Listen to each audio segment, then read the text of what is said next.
Assalamualaikum warahmatullahi wabarakatuh. Perkenalkan, nama saya Fatir sebagai Nabi Ibrahim. Maka nama saya Muhammad Ida sebagai Raja Namrud. Nama saya perkenalkan, nama saya Afan Sulaiman sebagai kameramen dan editor.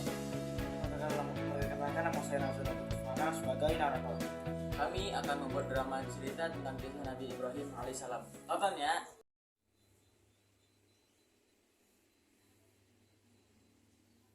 Sebelum Nabi Ibrahim mengajak kaumnya untuk meninggalkan penyembah terhadap berhala, pertama kalinya yang diajaknya menyembah Allah adalah ayahnya sendiri. Ayah Ibrahim bernama Azad adalah pembuat patung berhala. Ia memperingatkan ayahnya dengan bahasa yang lemah lembut penuh kesopanan. Wahai ayahku, mengapa engkau menyembah sesuatu yang tidak mendengar, tidak melihat, dan tidak dapat menolong kamu sedikit pun?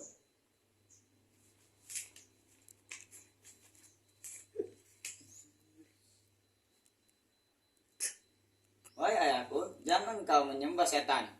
Sesungguhnya setan itu durhaka kepada Tuhan yang Maha Pemurah. Tapi ayahnya tidak mau mengikuti ajaran Ibrahim. Jika kamu terhadap Tuhanku Ibrahim, jika kamu tidak berhenti mengajakku dia cahaya, aku akan merajakanmu. Tinggalkanlah aku buat waktu yang lama.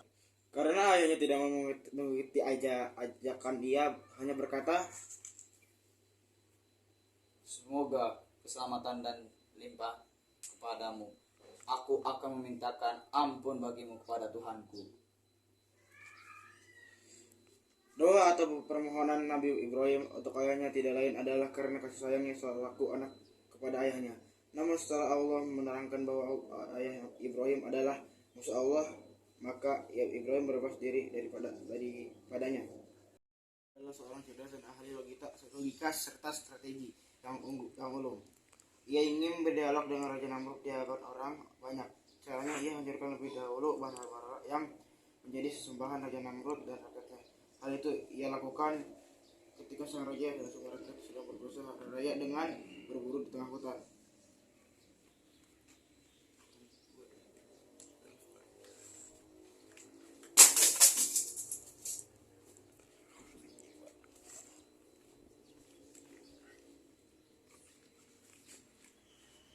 Mengikutnya kembali dari perburuan dengan wajah gembira. Mereka akan mengadakan pesta pora sambil menyembah berhala di ruang pemujaan. Namun betapa terkejutnya mereka saat melihat berhala-berhala itu telah bercerai-berai.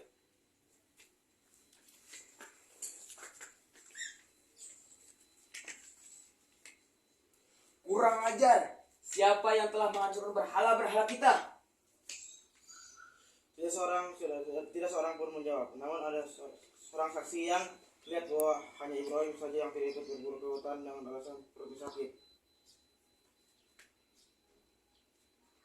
Tangkap dia dan bawa dia ke hadapanku sekarang juga.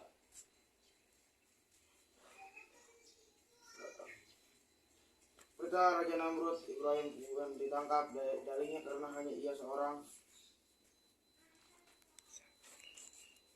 yang tidak ikut keluar kota untuk berburu hewan. Pasti ia yang melakukan penghancuran ini.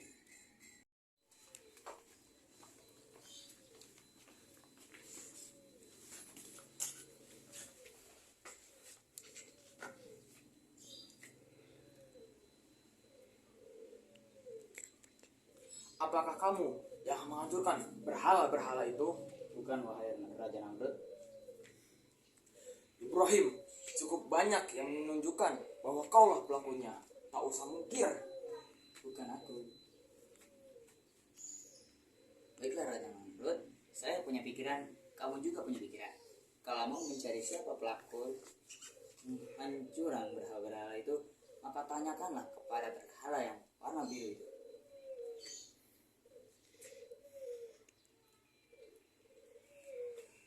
Hai Ibrahim, kau sungguh bodoh. Di mana otakmu? Masa patung seperti itu akan saya ajak bicara? Mana mungkin dia bisa bicara? Hai Raja Namrud, siapa sebenarnya yang bodoh? Mengapa patung yang tak dapat bicara dan bergerak kau jadikan Tuhan yang harus disembah? Mengapa patung dan berhala yang tidak dapat melindungi dirinya itu kalian puja-puja? Bukankah ini kebodohan yang sangat teramat?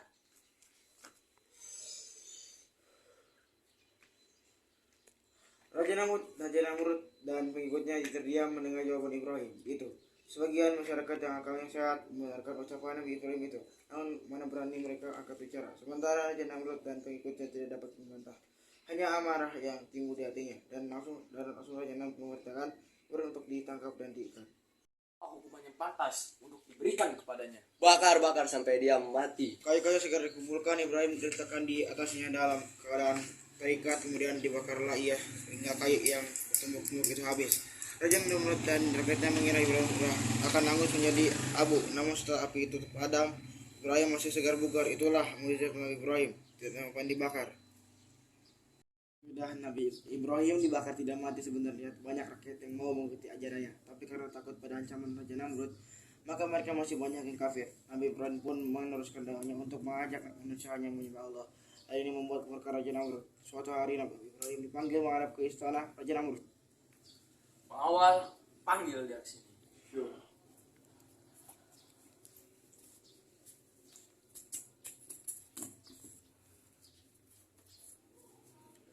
Engkau telah menyebarkan fitnah yang jahat sekali. Adakah Tuhan selain aku? Aku adalah Tuhan yang harus kamu sembah. Aku dapat mengatur dan merusak segala-galanya. Siapakah yang lebih tinggi kekuasaannya daripada aku? Hukum yang kutetapkan mesti berlaku. Keputusanku pasti berjalan. Semua orang tunduk padaku. Mengapa engkau menentangku, wahai Ibrahim? Tuhanku adalah Allah. Dialah yang kusembah. Dia telah menciptakan kamu dan aku asalnya tidak ada. Ia sanggup mematikan dan menghidupkan siapa saja yang kehendakinya. Ia adalah pencipta langit dan bumi. Aku juga bisa menghidupkan dan mematikan. Benarkah? Raja Namrud kemudian memerintahkan Paul untuk mengeluarkan 2 orang narapidana. Kemudian Namrud mengambil pedang. Salah satu dari narapidana itu dipanggal lehernya sampai mati. Seorang lagi diampuni dibiarkan hidup. Narapidana, masuklah kalian.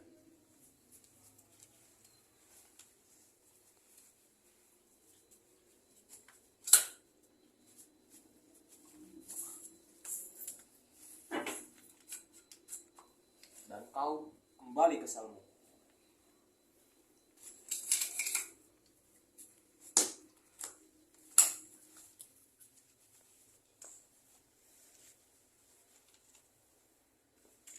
Begitulah caranya aku menghidupkan dan mematikan. Itu bukan mematikan, melainkan membunuh dengan cara biadab dan kejam.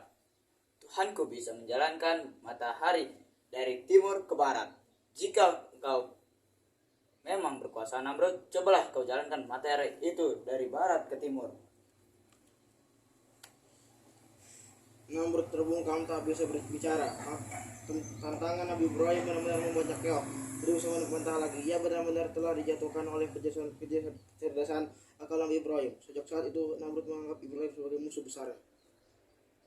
Terima kasih telah menonton video kami. Jika ada kesalahan kata mohon dimaafkan. Sekian dari kami. Wassalamualaikum warahmatullahi wabarakatuh.